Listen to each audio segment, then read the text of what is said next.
दुनिया माँ पर बहुत कहती है, मगर याद रखना कहानी के पीछे जो असल कहानी होती है उसका नाम बाप होता है। माँ तो दूध पिलाती है मगर दूध के डब्बे का इंतजाम करने वाला बाप होता है। सुलाती माँ है मगर बिस्तर का इंतजाम करने वाला बाप होता है। कदम पकड़ उंगली पकड़ करके चलाती माँ है मगर ताकत बख्शने वाला बाप होता है। बस्ता लेकर के माँ तैयार करती है मगर बस्ता में किताब लिखाने वाला बाप होता है।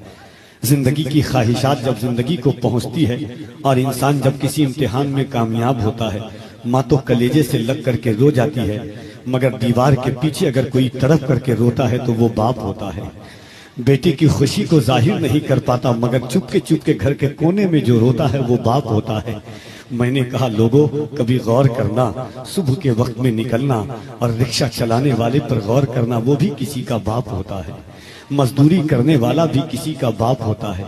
स्टेशन के बाहर ठेला लगाने वाला भी बाप होता है। दो चार आदमी को बैठा करके पसीना पोंछता हुआ रिक्शा जो चलाता है वो भी बाप होता है। किसी बिल्डिंग के बाहर वॉचमैन का काम करने वाला भी बाप होता है। पसीना बेच करके अपनी औलाद को परवरिश कराने वाला भी बाप होता है।